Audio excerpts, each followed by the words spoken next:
Sunrise Daily. Well, yes, we're focusing on quite a slew of issues, really, about the relationship between the executive and the legislature. Now, we've got that particular call about the $496 million. We also do have the National Assembly summoning the president to explain the security situation. We also do have the part that, remember, the court recently ruling that the National Assembly cannot or do not have the powers to override the president concerning the veto on reordering the elections. But let's start off on this note with Malaki Ugumadu, who is a legal practitioner. He joins us now in the studio. Thank you for coming on this morning. Thank you for the opportunity again. That particular call for impeachment, I mean, yes, there's been several reactions to it, but in the National Assembly and out there in the street, because already there are reports that I think some members of the APC in Edo State are asking Senator Orede to withdraw that his call or quest to impeach the president within 48 or is it 72 hours. But let's look at that call all by itself. How easy or difficult is it to impeach a president from our laws? Well, I'm happy you like me to appraise that situation from the perspective of the law.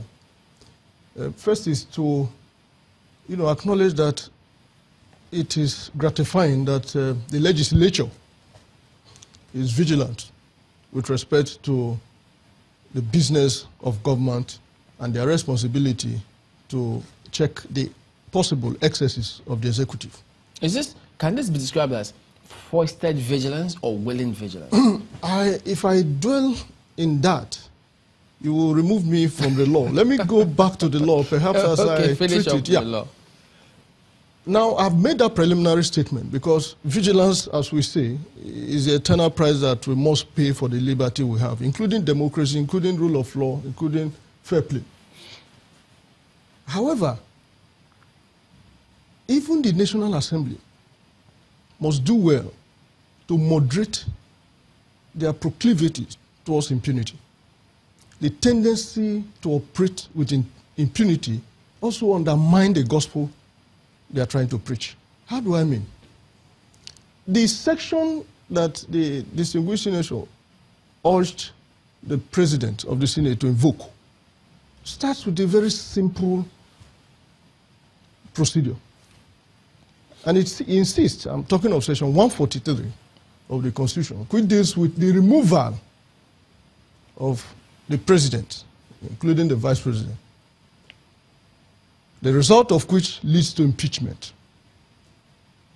That section is emphatic on how to kickstart the process of removal, namely that at least 1/3 of members of the National Assembly, not the Senate,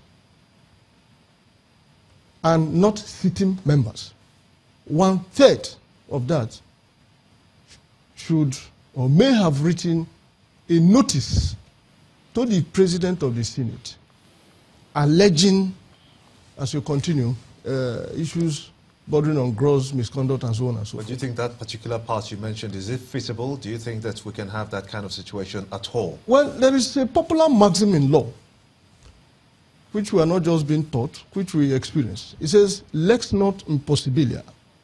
Do not legislate on the impossibility. And therefore, as a lawyer and a student of history, my take would be that the legislature or the drafters of the Constitution anticipate that this is a possibility. And we've seen it happen in so many other crimes, including trials and convictions of former presidents, which has not happened in our crime. So the fact that it has not happened here does not mean that it cannot happen. It only has to do or speaks to the convoluted political atmosphere that we have. So I go back to that question.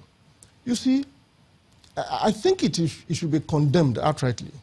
What exactly? That expenditures,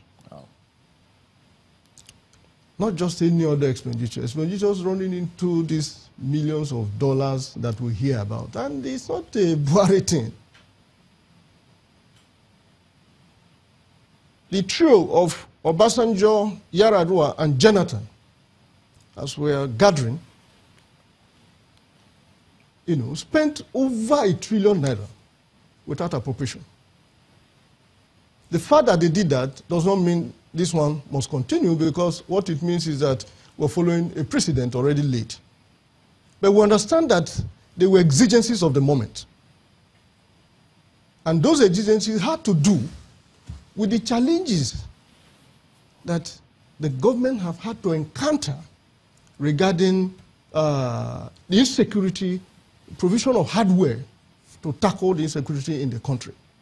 And as we understand it, that has been on in the last 4 years, in short, before President Trump came in. Let me just... Obama refused on account of the fact that this government, or the government then, was generally guilty of human rights abuses, and that equipping them much more with such hard weapons was going to lead to further violation of those human rights.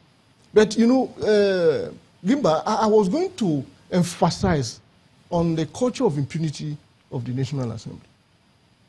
Which aspect? This same National Assembly that appropriates and pay themselves salaries and allowances outside the recommendation of the Revenue Mobilization Fiscal Commission, against the express provisions of Section 70. In our view, what did they pay themselves exactly? Of course, you have heard of the revelation of Comrade Sheikh Husani. I make that point. Now I go to the next point. If you have this same National Assembly that can shut down the legislature, which is an arm of government, just to pay solidarity visit to a man who is running away Mr. Malaki, from some of these things, because arrest, you need to put in context. Who refused to we need to put it in context of their response. Please, let me see the context. Because if we go this route, we would now begin to bring in the perspective that they have brought in. For instance, the Salaries and Wages Commission, which they've spoken about, they have also said, look, we should put in context of what they have said. Because if you say they pay themselves, do they fix their salaries by themselves? Can we say that?